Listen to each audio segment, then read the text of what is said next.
Clean Cities program, and we are one of the partners along with Midwest Wind and Solar with the NIRPC Solarize Northwest Indiana program, and we're hosting this webinar today for that. And Ms. Kathy Luther, who is the Director of Environmental Programs with the Northwestern Indiana Regional Planning Commission, will be giving the presentation. And if anybody has any questions during the presentation, you can put them in the question box down on your screen. And you can also raise your hand if you have any audio problems or you lose the sight of the screen or any other issues that you might have. So please feel free to ask any questions you would like. And Kathy, whenever you're ready, you can take it away.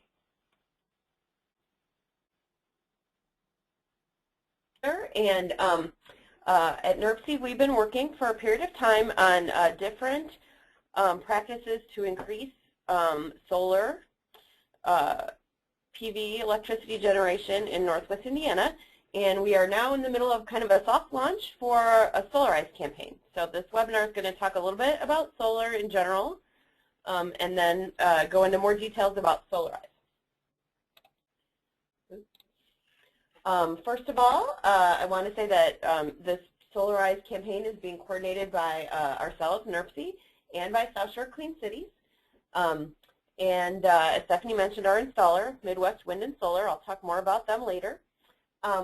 Funding to support our efforts to organize this is provided by the U.S. Department of Energy as part of their Sunshot Initiative. The Sunshot Initiative is a program that is working hard to drive down the cost of solar electricity to make it competitive with other energy sources. And one sub-initiative of that is the Rooftop Solar Challenge, which is focusing on soft costs, bureaucracy, permitting costs, inspection costs, kind of focusing on the piece where time is money. And to do that in Northwest Indiana, we've partnered with our National Association of Regional Councils and 9 other regional organizations around the country to provide training on best solar practices to reduce those costs. So that's the source of this effort and the Solarize campaign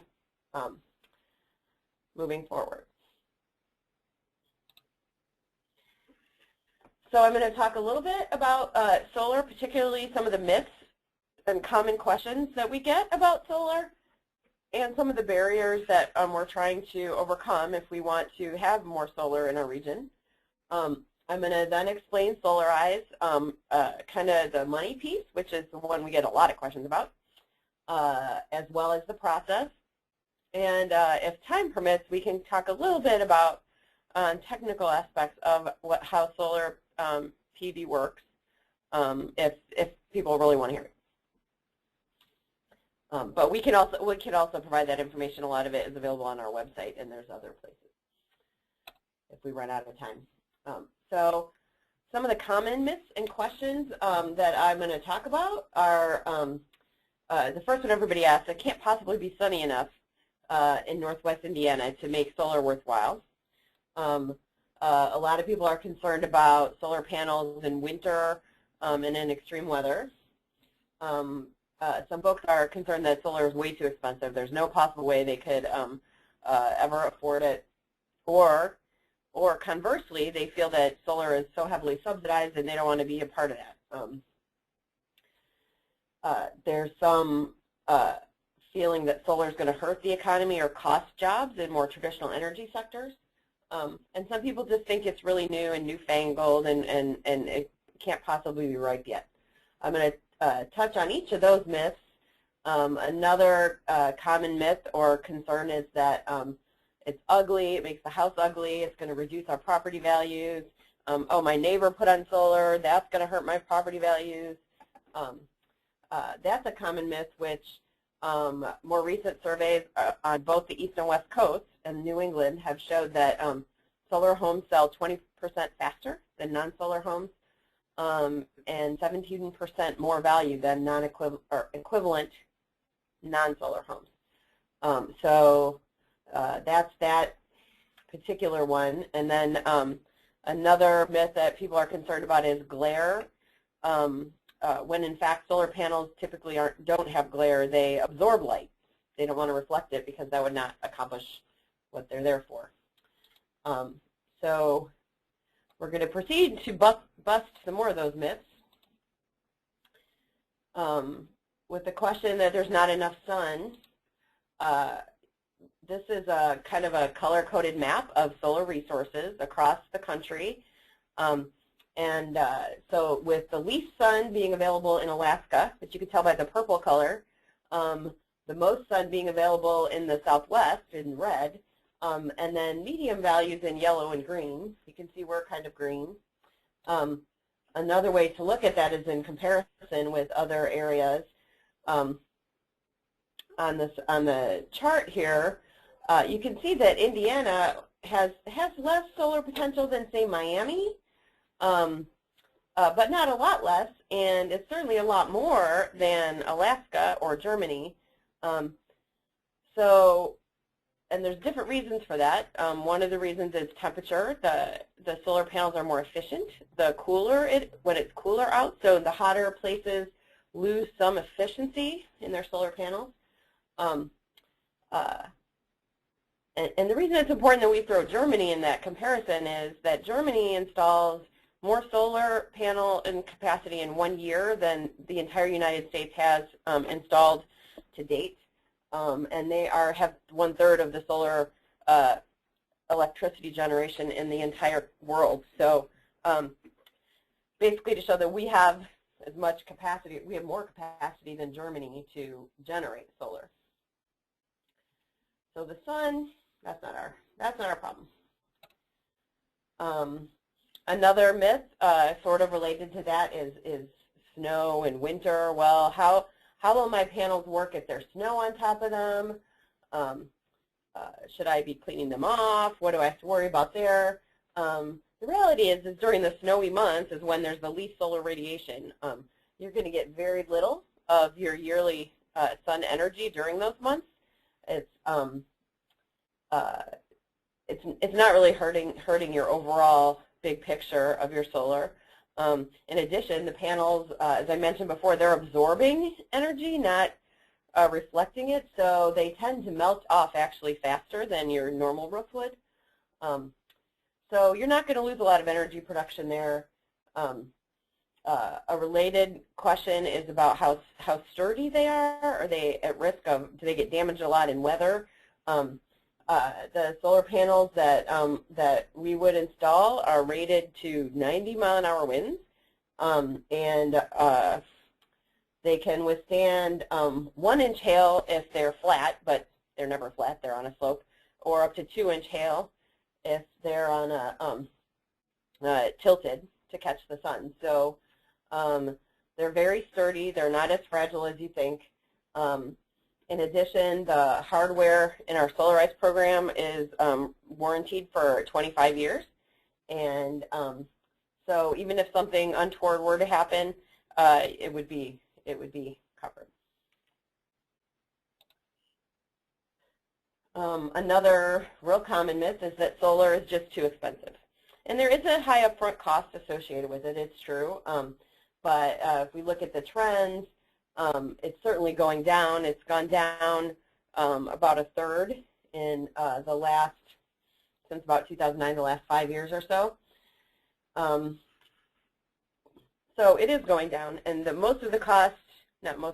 hardware costs here are comparable to those in Germany, which I mentioned. Things that are keeping the cost up are those soft costs, time, effort to get people engaged and to boost that demand. So not only that is it's not as expensive as you think. There's other dollar advantages as well in that solar creates jobs.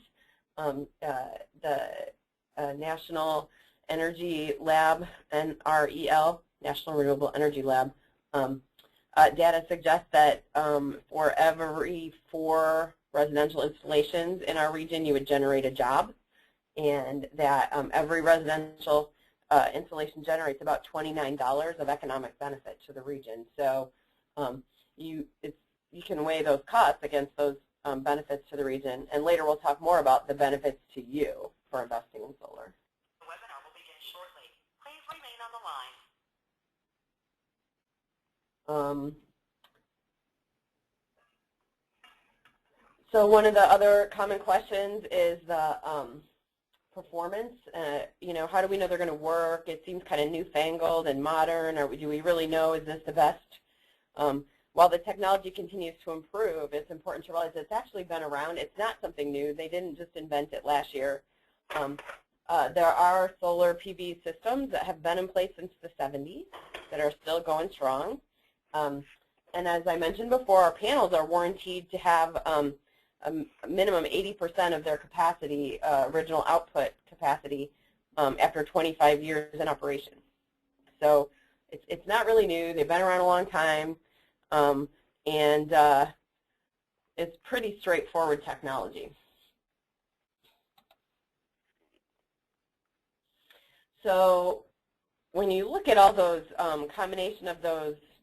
The broadcast is now starting. All attendees are in listen-only mode. That there's never been a better time to go solar. There's continues to be a 30% federal tax credit on your installation costs. That is set to expire or decrease. It decreases, I believe, to 10% in 2016 and then kind of goes away gradually over time.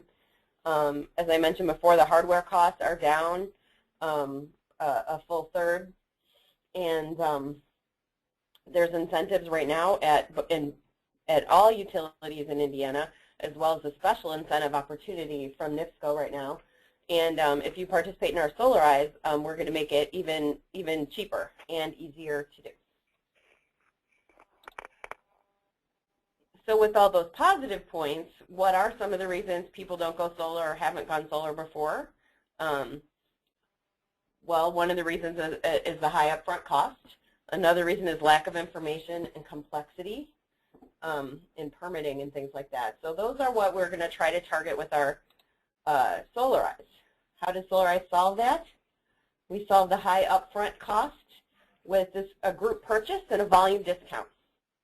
We solve complexity by choosing a qualified, competitively choosing a qualified installer for you, and by doing community outreach and education and training so that you can really understand it, what you're investing in. And to overcome inertia, that tendency to just not do anything if you don't have to, we have a limited time offer. We need people to sign up by July 10th to get the lowest possible pricing.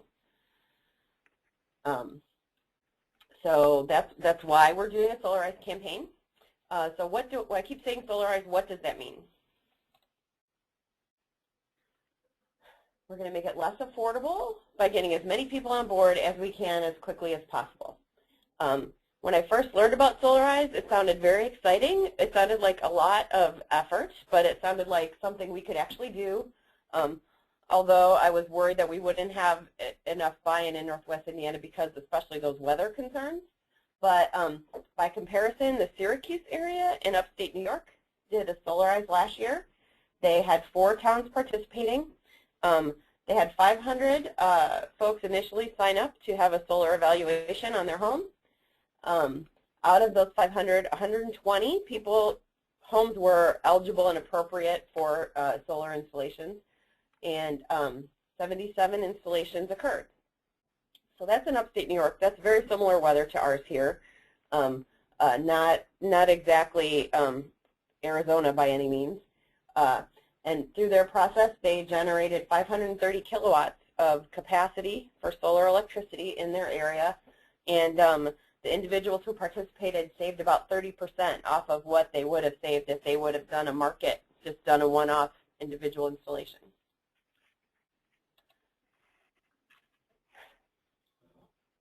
So what would happen here in a Solarize?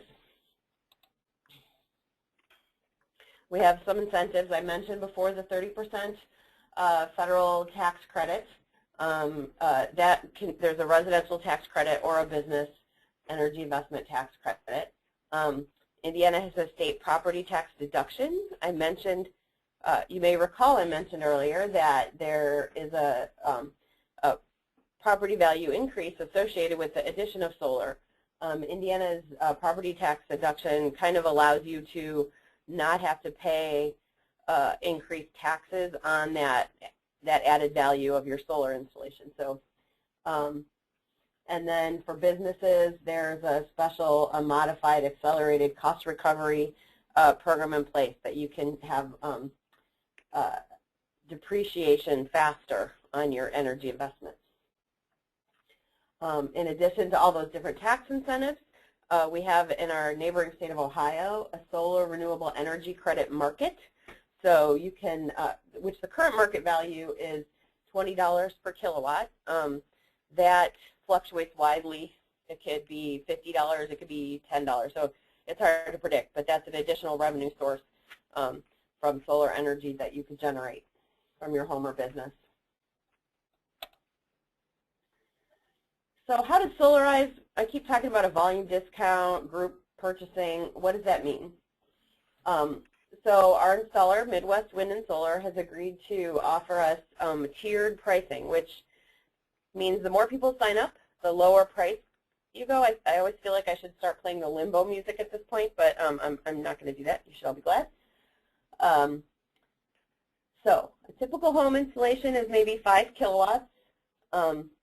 If we get between 1 and 3 homes to sign up, we're at $4.35 a watt. But if we can get 40 homes to sign up, we are at $3.28 a kilowatt with reduced pricing throughout. A business installation, 1 or 2 of those could really jump up our total really quickly. So it's possible we don't even need the 40 residences, but and this is how it saves us. And the way the contracts for solar would be written is that everyone who signs up would end up getting the lowest price as of July 10th based on the number of kilowatts we have installed during the course of the campaign, or contracted to be installed during the course of the campaign. Some of the installations might actually happen after we close the deadline on July 10th, but the credit for the contract would apply. So that's a lot of numbers I was throwing around. So let's do an example of a typical home. A typical home might be the 5 kilowatts I mentioned. A 5 kilowatt installation is going to generate about 7,000 kilowatts per year, which your kilowatt hours per year.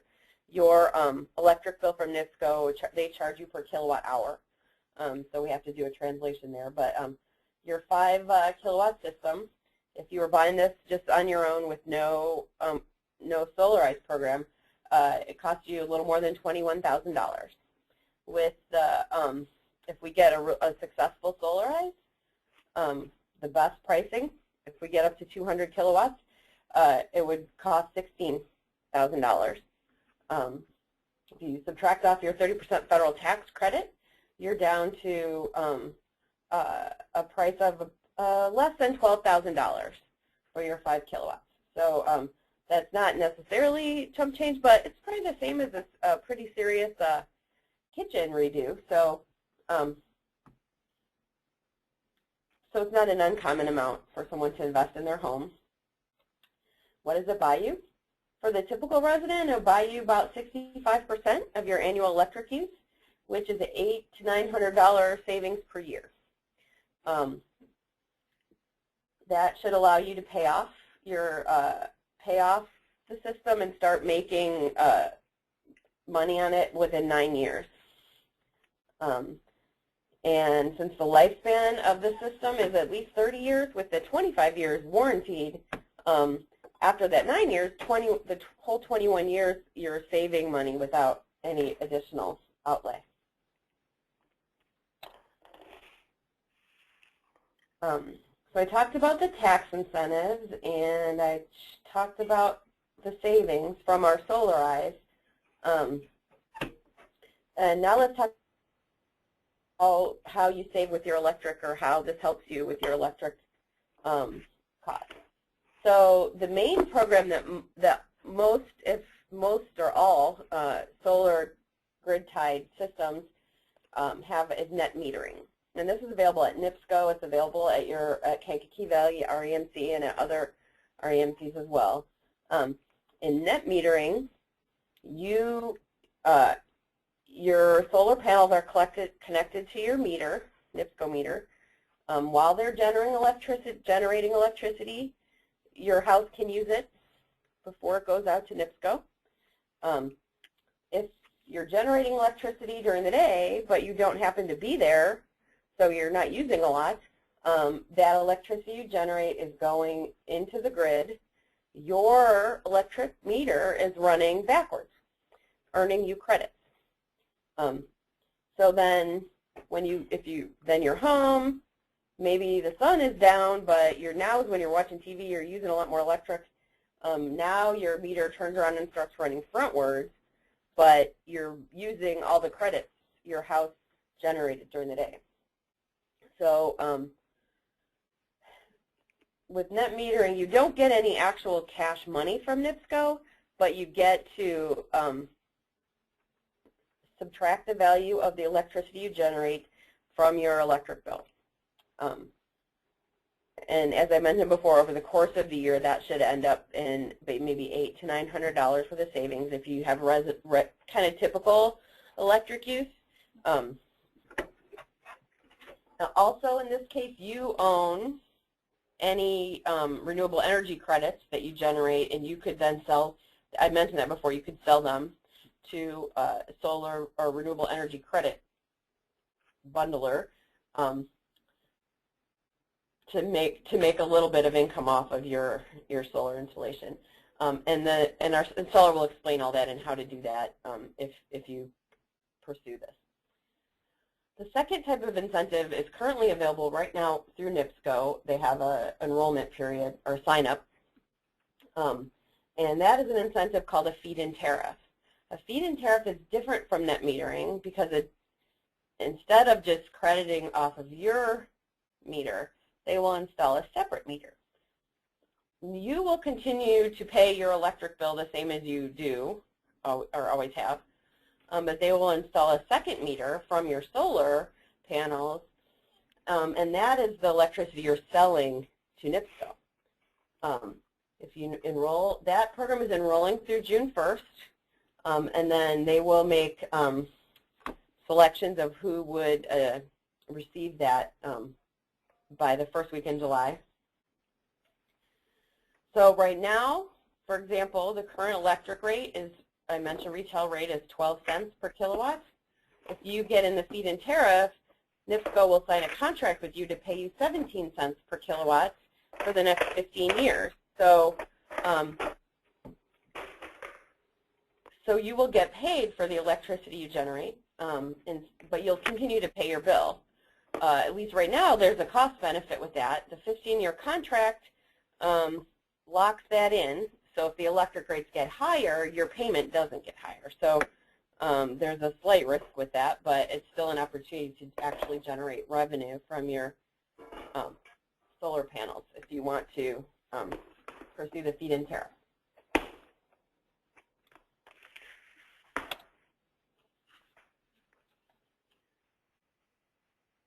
That's all kind of the dollars and cents of the Solarize. What does the solar buy the environment? If you're interested in solar for the environmental reasons, not just the cost savings, that 30-year solar panel will be the equivalent of 175 tons of CO2 emissions. It's the same as planting 4,000 trees, reducing your gas usage by almost 18,000 gallons of gas, or not burning 86 tons of coal. So that's a big environmental benefit as well. Ooh, there was a question. Oh, it was just a technical question. So that's kind of how the finances of Solarize works, and how about the complexity issue? One of the hardest things for me, if you were thinking about, well, maybe I want to do solar, how do I start? Who can I choose? Who would be a good one to use? How do I find the best deal? All that stuff. That's a lot of research you might have to do. We have done all that research for you. We did a competitive request for proposals in November, which was sent to over 30 renewable energy installers. We received 4 proposals. We reviewed those proposals with a diverse group of our Solar Advisory Committee that didn't have any stake in any of them. And we interviewed the top 2, and we evaluated all of the installers' proposals based on quality, value, experience, their implementation plan, and their capacity to expand if this thing goes gangbusters and we have 1 million. Well, that would be a lot, but and on their price structure, that tiered element I showed you earlier. So based on that, we selected Midwest Wind and Solar.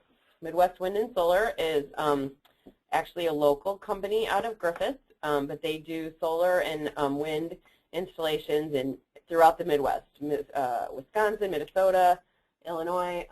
So they're very experienced, and we're fortunate to have them as a Northwest Indiana company. Another thing we're doing to simplify the process is just to provide a lot of opportunities for people to learn about solar and ask questions. So we have 4 communities that we're really excited to be our Solarize pilot communities with a heavy focus on their residents, although the pricing is available to the whole region. We're doing Solarize campaigns individually in Dyer, Gary, Hobart, and Valparaiso. In those communities, we'll be working with the city to get the word out. We'll be hosting community workshops to answer any questions and to get people signed up. And we have on the table some awards that if each of those cities can generate a certain number of installations within their boundaries, they could win anything from a school solar experimentation kit to a 3-kilowatt system with a tablet that will show like how it's doing. So we really want to encourage residents in those communities to give this a really hard look and tell all their friends about it. Maybe we'll have a big party for the communities that that has the most solar installation at the end. In addition, while we're signing people up and everybody's getting their proposals and we're teaching people about solar, we will also be hosting behind the scenes some technical workshops for those communities on solar permitting, solar zoning, on solar safety for first responders, and a lot of other things so that when you do get to the permitting and installation process and inspection process, hopefully all of that will go very smoothly for you.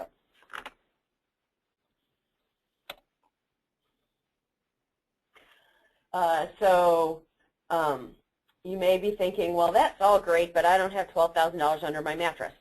So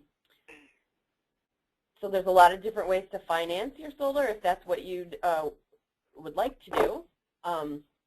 Our installer can introduce you to a variety of institutions. There's some national institutions that have special products just for renewable energy.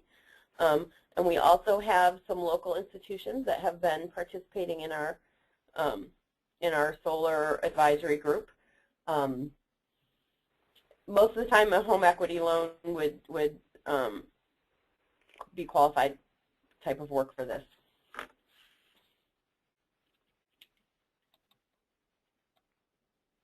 And then the last thing, as far as we've got the cost down. We've simplified as much as we can for you. So how do we get? How do you decide? It's hard to decide, but if you sign up, we make it really easy to sign up online. We'll have workshop sign-ups. You could call, and we can sign you up that way. It's a limited time offer. We need the decisions to be made by July 10th to get the pricing. Last, we want to have some peer pressure going on within those, especially those 4 Solarize communities, to try to win installation for your community. And if you tell your neighbors, encourage them to go solar, your price will go down. So we'll be keeping that up to date on social media throughout between now and July 10th. So those are all the that's what Solarize accomplishes.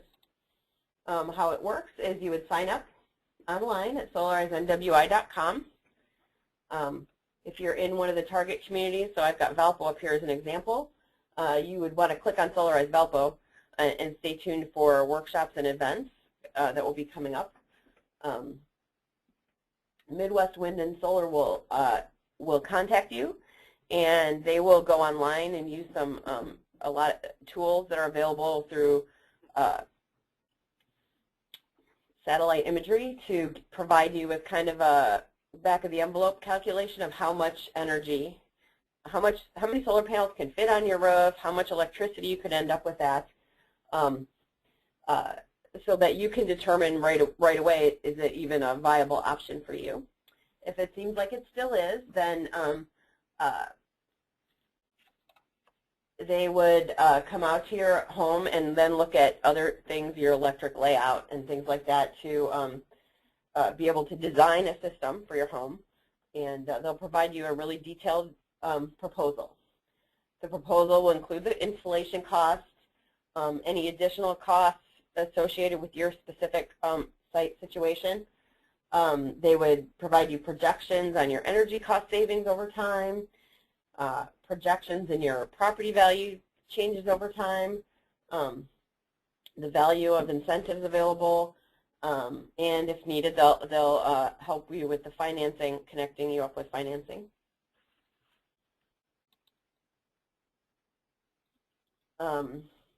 So if you just, only then, after you've received the proposal, you've had some time to think about it, if you decide to proceed and sign a contract, then you're in the totaling, you're in the price category, but you won't get the final price until July 10th. So whatever price at the moment you sign up would be your highest possible price. The price can only go down from there, and that will ultimately be the cost to you. So again, with the Valparaiso example, if you're in a Solarize community and you get up to certain targets, then the community will win a free solar sample system. But that would also apply in Gary and in Hobart and in Dyer.